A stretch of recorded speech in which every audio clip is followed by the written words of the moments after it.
Hello everyone, this is Damon with PixNub Software. In this video I'm going to show you the three different foreground position modes that we have in Chroma Key Lab version 2. These position modes work the same whether you're doing compositions only or whether you're doing the extractions and the compositions at the same time. The first position method, it uses the Chroma Key Lab 1 method, which is edge detection. It will automatically scale and position your foreground based on the foreground edges. The second mode, it's new. It's a face recognition method. This uses the portrait crop face recognition plugin.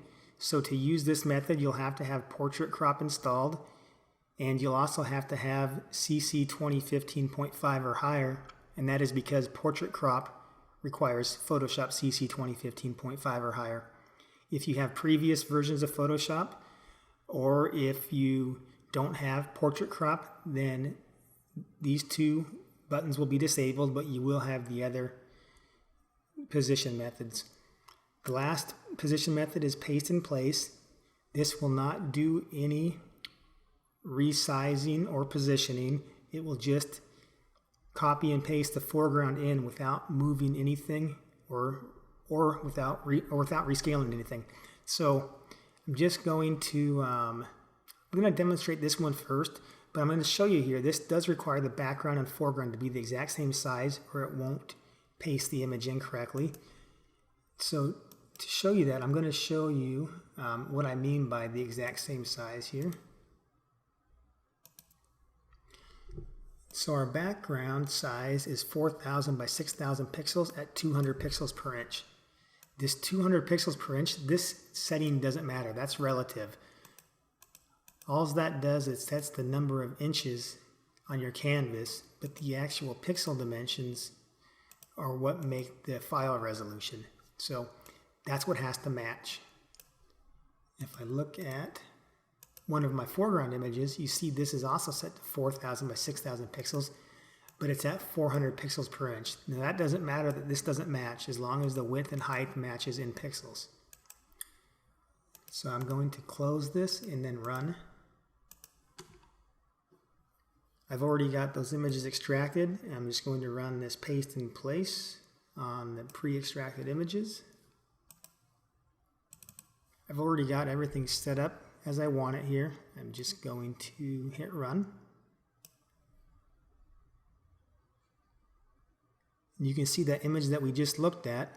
It's putting it in the background the exact same way that the foreground image was already saved. It doesn't move or scale anything. And then it also replaced the text based on that CSV file that we had, which is pretty cool. Just going to let it finish the last two images. I've only got 3 images in here. But you can see it brings the next one in and puts it right in place and changes the text for you as I had in the CSV file. In the last image, it's putting it in a different background, and that's because the CSV template I specified a different background. That's one cool thing about using the CSV templates is you can specify different backgrounds per image, which is handy if you have customers that order different backgrounds. You can set up your CSV template accordingly and batch process all of them at once. So the next mode that I'm going to show is the edge detection mode, which was the original mode from Chroma Key Lab version 1. I've already got everything set up here, except for it remembers your settings, but it won't remember the CSV data, so you'll have to load that in each time if you want to use it. And usually you'll be using different CSV data anyway per run. Now, you've got 3 adjustments you can make for the positioning of your image. You got height, left and right. We don't want that at 50. I was just doing some testing here. That's why it was at 50. But this is the height, and then left and right positioning, and the up and down positioning. And I'm going to start this at 100 and then 0 and 0, just so I can show you how that works. It'll be easier to understand with it set to 100% here.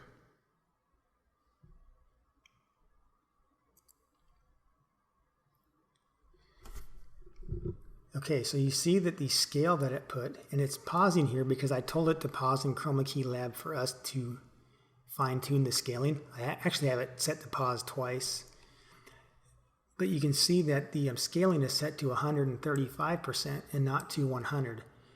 It is doing this correctly. What 100% is not the number here. What it does is it knows the height of the background, and then it figures out how much it has to scale the foreground to make the background 100% the height of the background, so it's the exact same height. So it does the math for you to compensate for different background and foreground sizes. And you can see it did a pretty good job. It matched the height of the foreground to the background. If we had it set at 90%, it would have done the math to make this 90% of the height, although it would not say 90 there. This would be 90% of the height. And this positions from bottom to top. So it will always snap the foreground to the bottom, and then your percentage will go up from there. And that's where the left and right come in. We have it set to 0, 0, so it's not repositioning.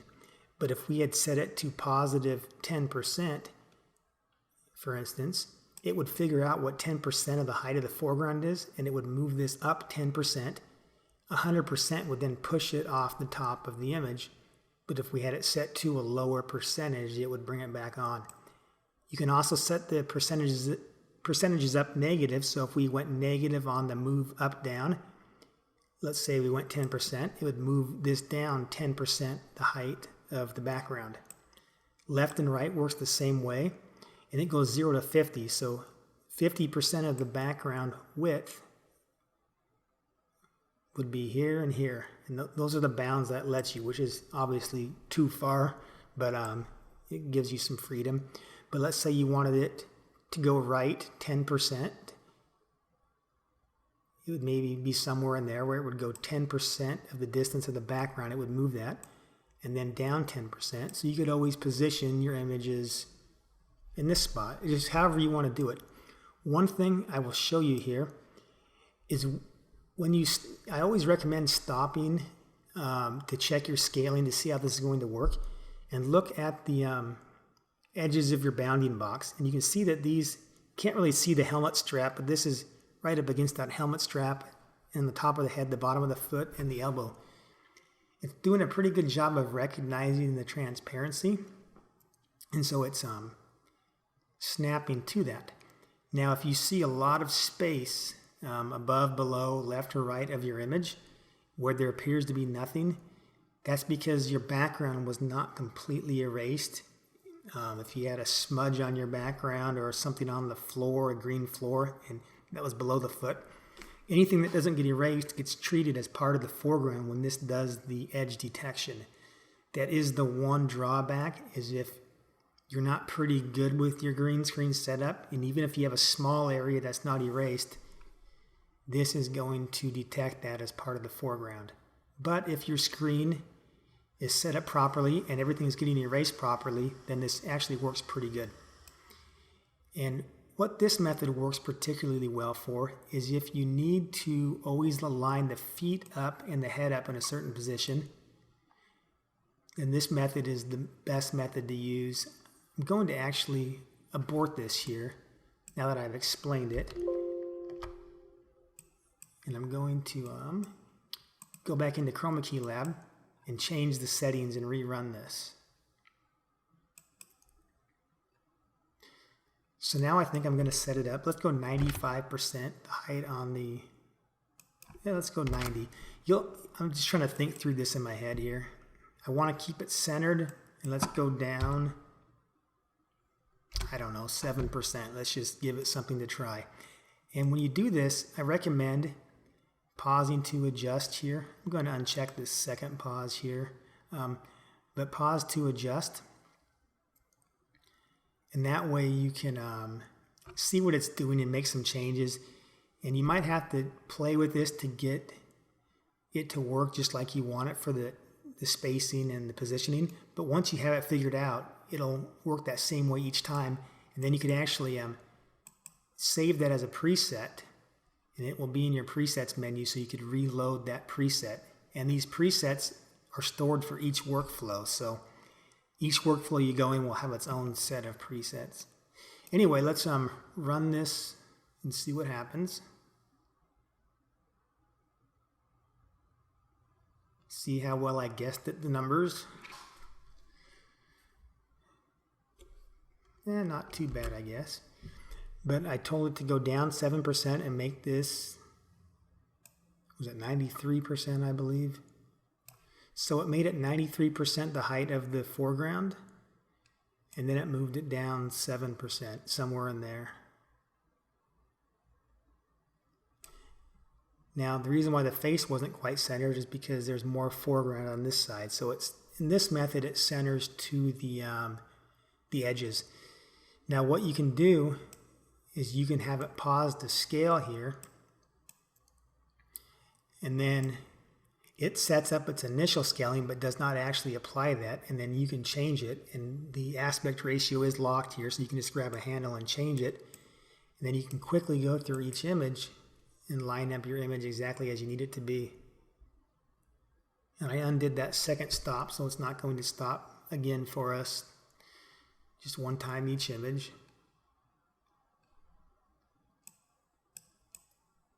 And the closer you have your settings to what they need to be, the less you'll have to actually move it around. And if you get it set up where you're shooting the images the same way and you get your numbers dialed in right, you can usually just bypass this to where you don't have to stop, and it will automatically make your portraits just like you want them. But if you want to run quick quality control, you can have somebody in front of the computer just to do this one step and get the image just where it needs to be. That's up to you. And either way, it's pretty quick. So the last method I want to discuss is the face recognition positioning. And this, like I said, uses the portrait crop plugin, so you'll have to have that installed for this to work.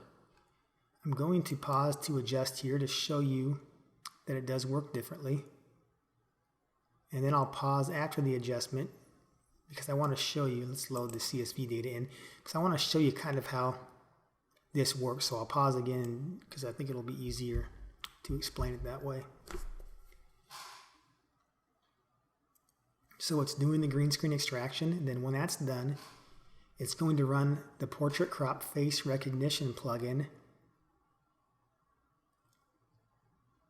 And since I told it to stop for us to adjust, it's brought the portrait crop up. Now you've only got 3 adjustments here. In the actual Portrait Crop plugin, you got a lot more.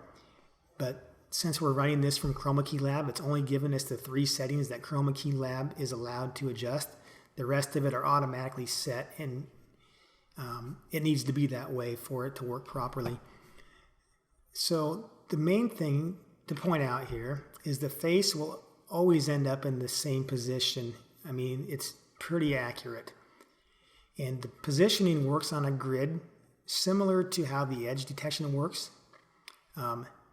This grid is on the Y. It's 0 to 100%, 77 being where we're at, and that's the center of the face. So it's putting the center of the face 77% of the way up from the bottom. Left to right, or the X position, works the same way. It's 0 to 100, 50 being right in the middle. So we're telling this to place the face 50% of the way left to right, so right in the middle.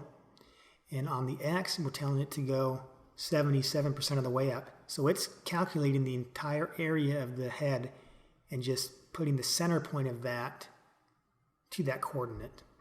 And if we zoom in or out, it's going to maintain the center of the head. And in this case, since the person was looking a little bit to the right, the center of the head is not quite right in the center between their eyes, because there's more face on this side than there is on this side in the image. But overall, the head is centered to the image. And you notice that 77% of the Y, we're still right in there. I'm going to zoom way out here. Not way out. It's oh, I changed the Y position on accident. Let's go back. Well, that's pretty good. Let's go back to there. So 50. So you can see at 50, 50. And that's as far as it will let you go down is 50. But it's the center of the head is exactly halfway up and halfway to the right. And if we zoom out, it's still maintaining that coordinate of 50, 50. And you can move it to the right if you want.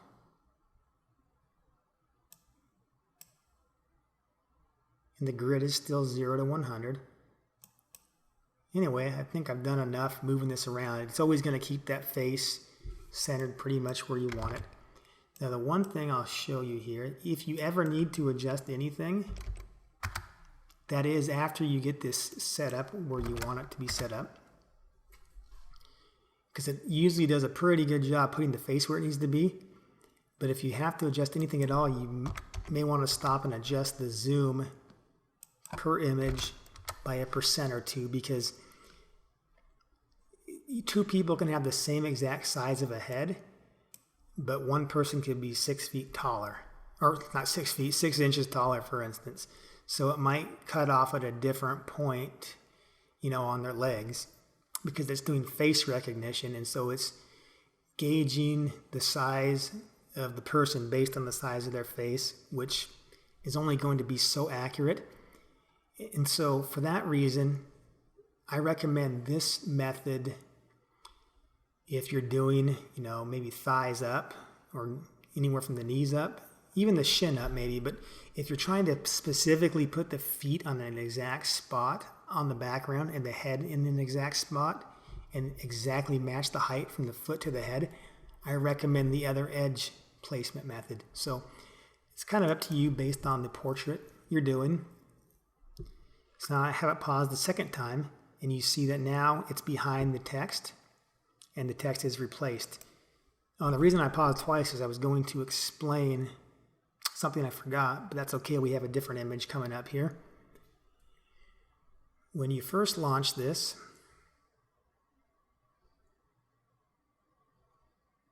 or not when you first launch it, but when it first pops up, this background is completely behind the foreground, and it looks like the foreground's not in the correct layer. What's actually going on is on the Portrait Crop plugin, it requires a very clean layer stack. Not knowing what your PSD file is going to be or how many layers you have or the structure, it can't just run off of any random layer inside of a layer stack. So in order to make this work and get a visual display of the background, Chroma Key Lab actually makes a flattened copy of your background file, which it's already opened, and it's placed that into your foreground behind the layer, just as a single layer. That just gives you visual reference as to when you're scaling it. And this only happens, of course, if you tell it to pause to adjust. If you don't pause to adjust, it's just going to skip this altogether. And usually, honestly, you don't even need to pause this. I'm just trying to explain how this works here. But once we hit apply, it's then going to throw this away, this background layer, and it's going to copy this foreground and put it back into the actual background image.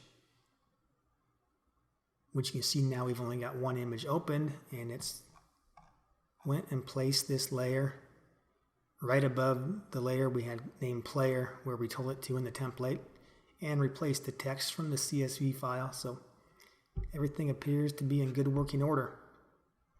Anyway, I hope that explains the 3 different position methods and the differences. And there are uses for each of those. That's why there's 3 in there. Anyway, if you're interested at all in Chroma Key Lab, please be sure to visit our website. That is pixnub.com.